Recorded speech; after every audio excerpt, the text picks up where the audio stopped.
Não nasci num lar cristão. Vivi até os meus 20 anos sem conhecer Jesus, vivendo uma vida de menino normal, né? De rua, brincando, jogando bola e sem se interessar nada pelas coisas de Deus. E às vezes tirava um sarrinho dos crentes, né? Aquela coisa de jovem, né? Tirava um sarrinho, é, ofendia as irmãs que passava, né? Sem conhecimento nenhum. Então, minha vivência com Deus, de criança e de adolescente foi muito pouco. Apenas minha mãe, né? Eu via minha mãe orando de joelhos, assim, aquela coisa.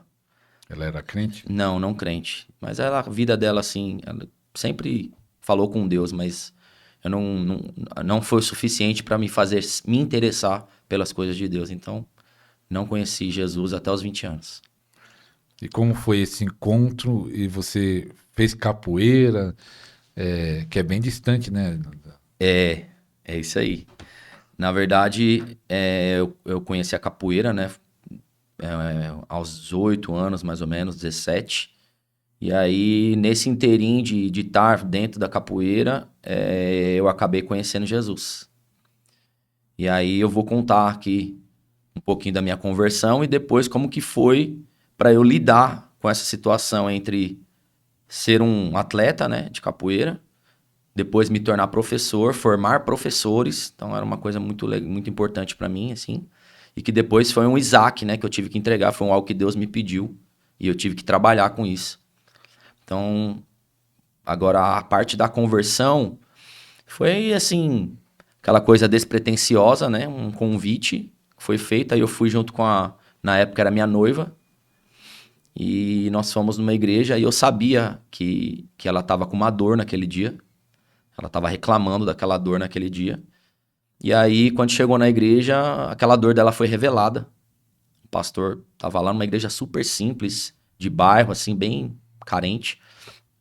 E naquele momento que aquele homem falou aquilo, eu pensei que ela tinha falado para ele. Eu falei, não sabia como é que eram essas coisas, né? Eu falei, não. Aí, enquanto ele tava falando, eu falei, bom, alguém foi lá e falou pra ele que ela tá doente. E aí foi acontecendo. Mas não era, aquilo tinha sido revelado. E aí, naquela noite, ela recebeu oração e foi curada. E aí, aquilo ficou no nosso coração. A partir daquele momento, a minha esposa e a minha cunhada, né, que nós estávamos juntos, para elas ali, elas já queriam se converter e ficar com Jesus. Mas para mim, ainda não tinha sido suficiente. E aí, elas Ainda você tinha dúvida. ainda tinha dúvida. Aí, e eu não queria ser crente de jeito nenhum, né? Eu não queria. Sabia que, falei, oh, não, vou nada, eu quero curtir a vida e sei o quê. Aquela coisa de vestes e daquela coisa antiga, né? E via aquele pessoal com aquele caricatura de crente. E eu não queria aquilo pra mim. Eu falei, não, eu quero viver minha vida, vou ficar na capoeira, vou fazer minhas coisas. Só que ao mesmo tempo ainda tinha aquele conflito. E aí, como eu gostava muito da minha esposa e a gente tava noiva, assim, se preparando pra casar, ela chegou e falou: ó, ou você vem pra Jesus, ou eu não vou ficar com você. E aí começamos nesse conflito. E aí eu comecei realmente a temer perder ela. Mas ficou eu e meu cunhado de uma maneira não querendo ir pra igreja, e ela e a minha cunhada querendo ir pra igreja e querendo ficar com Jesus, né? E, e aí que um belo dia ela foi conhecer uma outra igreja. E eu, emburrado, já não queria mais, já estava não aceitando, já praticamente ao ponto de falar: quer saber, eu vou embora então, e vou deixar ela porque eu não quero ser crente, não. E aí fomos numa segunda igreja. E nessa segunda igreja eu fui levar ela emburrado, fui levar ela contrariado, e só fui para levar e ia deixar ela ir embora para casa. E aí fui de carro, deixei ela, só que a gente tava numa situação financeira meio apertadinha no começo. Então era gasolina para ir, gasolina para voltar e tal, aquele trabalho. E aí quando ela desceu do carro e subiu, era a igreja no segundo andar, igreja Arca de Noé, da pastora Luciana. A gente tem contato até hoje, sou muito honrado lá. É... E aí, quando ela entrou, eu fiquei naquele conflito dentro do carro, sozinho no estacionamento. Falei, quer saber? Já tô aqui mesmo, né? Vou subir, vou lá. Aí eu entrei na igreja, cara feia, cara fechada, cruzei os braços. Falei assim, aquela cara assim, não fala comigo, não olha pra mim, não quero nem saber, tô aqui por causa dela e tal. E aí, quando pensa que não, aí desce essa pastora, né, uma profeta do Senhor, tomada pelo Espírito Santo, assim. Eu consigo ver essa cena até hoje, assim.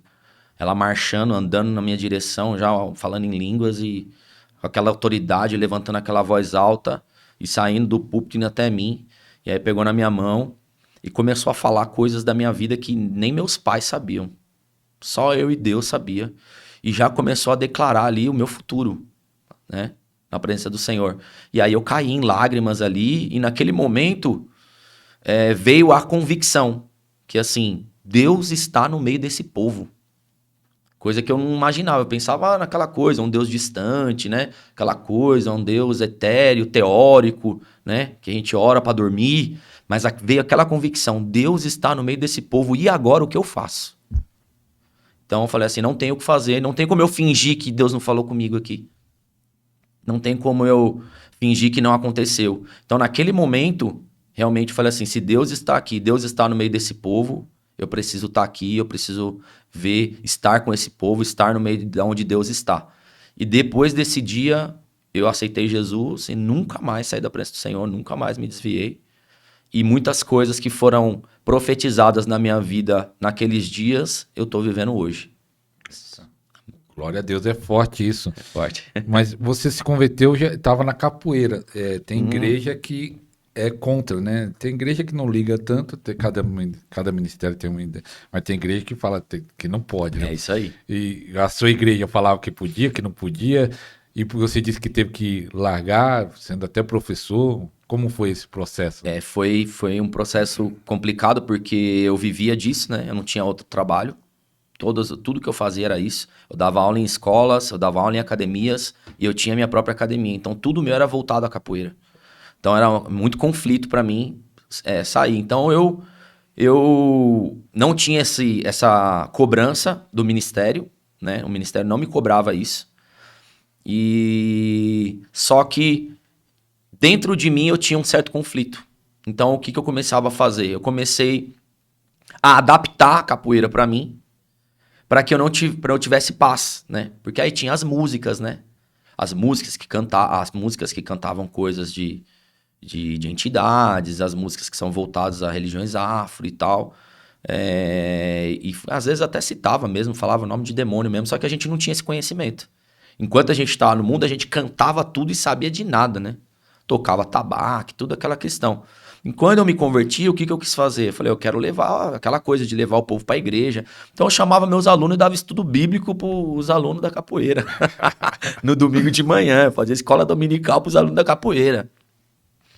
E aí, quem são os meus alunos que vão assistir esse podcast aí vão lembrar disso aí. E aí eu fazia oração para começar a aula, oração para terminar a aula. Comecei a transformar e escrever letras de música que fossem de Deus para eles, para a gente cantar outro tipo de música. E a gente não cantava mais as músicas que tinha essa conotação e essa ligação. Os alunos não achou ruim, não? Teve alguns alunos que achavam ruim, tinha alguns alunos que não gostavam, não. Tinha alguns alunos que criticavam, acabava cantando outras coisas ali. Mas a gente ia levando aos poucos e eles foram vendo realmente que era uma coisa boa. E acabaram também aceitando, então todos oravam, tudo. Mas às vezes a gente ia para outros lugares e aí vinha esse conflito, porque quando eu ia visitar outras academias e vir outros amigos, a gente estava naquela roda, né, que a gente chama de roda de capoeira. Então na roda de capoeira e todo mundo canta, você tá ali batendo palma junto, você tá ali compartilhando daquilo, né? Então eu falava, Senhor, você sabe do meu coração, isso daí não tá no meu coração, mas eu tava ali no meio. Então isso daí foi passando. E aí eu fui levando dessa maneira para que eu tivesse um pouco de paz, né? Só que aí minha esposa, que estava na capoeira, saiu. As pessoas que eram da minha família, que estavam na capoeira, foram saindo. E eu, que vivia disso, permaneci. Então eu permaneci ainda na capoeira por 10 anos. Ainda. Fiquei ainda mais 10 anos ainda. E aí fui levando aquilo. Até um dia que eu estava nesse conflito, né? Ouvindo uma palavra na rádio. Vi uma palavra de um pregador na rádio. Não sei quem conhece, é o Ricardo Gondim. Numa época que ele estava muito bem, né? E tem uma palavra que eu até deixei aqui, ó. Tá em Mateus 13:45, que é a parábola do mercador de pérolas, onde ele encontra uma pérola de valor incalculável e para receber essa pérola ele tem que vender todas as outras. Foi uma pregação. E nessa pregação Deus falou comigo poderosamente. E eu entendi exatamente que a capoeira para mim era uma pérola de grande valor para mim. Tinha muito valor para mim, mas eu tinha encontrado uma pérola de valor incalculável. E para ter essa pérola, eu precisava vender as que eu tinha. E como eu vinha nesse processo do batismo com o Espírito Santo e eu não conseguia isso, eu acabei achando que eu não era batizado porque eu não deixava a capoeira. E aí eu tinha muito desejo de ser batizado com o Espírito Santo. Queria muito isso. Então eu falei, bom, se isso está sendo um bloqueio, eu vou sair. E aí, como Deus falou comigo, eu falei, agora essa decisão está tomada. E aí eu fui, marquei uma data no meu coração para que fosse uma roda de finalização no final do ano. E eu ia fazer uma festa de final de ano, todo final de ano a gente fazia uma festa de encerramento de ano. Eu falei, nesse ano, quando for encerrar, eu vou falar para eles que eu não vou mais dar aula. Vou parar. E aí eu coloquei isso no meu coração. Aí, olha que interessante. Eu tinha um professor, foi a pessoa que me ensinou, ele morava na Bahia. E ele nunca vinha para São Paulo. Nunca. Pois o negócio era tão espiritual e o inimigo não queria tanto que eu não saísse, para que eu não tivesse o meu ministério destravado, que naquele dia, pastor Ariston, o pastor que morava na Bahia, ele bateu na porta da minha casa. No dia que eu ia entregar a capoeira. Ele bateu na porta da minha casa, todo feliz. Ô, meu filho, vim para ver como é que tá a academia, conversar com você, tal. E para falar para ele o que eu ia fazer. Imagina. Essa hora apertou. Ô, meu Deus, eu falei, meu Deus, e agora? Como é que eu falo? Pô, meu homem sentou na mesa da minha casa, esperando da hora. E eu falei, vou ter que falar para ele. E aí, quando eu comecei a falar para ele, com certeza ele não ia entender, né? Não conhecia as coisas de Deus. Ele falou, não, você não vai fazer isso. Eu não vou deixar você fazer isso. Não, você é meu orgulho, você é meu filho, você é o que levou tudo que eu ensinei e tá aí até hoje, né? E eu tentando explicar para ele e tal, mas eu sabia que ele não ia entender. Então, assim, foi muito difícil para mim, além de ter que entregar meu Isaac, ver, assim, os meus alunos, né? Como que eles iam ficar, não sabia como eles iam ficar, e ainda ter que confrontar o meu professor, que era o meu mestre na época, né? Que tinha me ensinado tudo, e ser uma decepção para ele. E aí ele ficou muito decepcionado, ficou muito triste. E ele achou que eu não ia fazer. Pois ele ficou comigo até entramos na aula, fizemos a roda e eu tive que fazer o encerramento e a entrega da capoeira com ele do meu lado, olhando para ver se eu ia fazer. Então, assim, foi muito, muito difícil. E aí foi aquele chororô com os alunos, né? Porque os alunos também não sabiam, não esperavam isso, que eu fosse entregar. Uma coisa que eu já estava fazendo há quase praticamente uns 15 anos. Tive 10 anos como professor. E mais 5 anos de praticante. E aí eles não esperavam, e aí foi aquele chororô, aquela tristeza, tudo. Mas foi depois, eu creio que foi um rompimento para mim. Foi uma barreira que foi quebrada e eu subi um nível de autoridade naquele dia, quando eu tenho para mim que eu entreguei o meu Isaac ali. Até hoje eu gosto da capoeira, até hoje eu sinto, sabe? Não falo, por isso que assim, sempre a nossa entrega quando você entrega aquilo que te dá, que é um valor para você. E é um valor para mim. Só que é realmente igual a parábola. Ela tem um valor, mas o Espírito Santo é incalculável. É verdade. Até você talvez tenha um Isaac aí, Deus já tá pedindo para você entregar. É verdade. Entrega o seu Isaac aí, e você que for chegando já vai curtindo. E escreve aí no comentário, eu vou entregar o meu Isaac. Boa, boa, boa. É verdade. A gente sabe pela palavra, né, que quando Abraão entrega o Isaac, ele cresce de nível, né? Ele recebe as promessas maiores da parte do Senhor. O Senhor sela as suas promessas. Então, assim como foi na minha vida, provavelmente você sabe que Deus já te pediu o seu Isaac, e aí você fala que você quer mais de Deus, mas na hora de entregar o Isaac, é para poucos, né? Para poucos.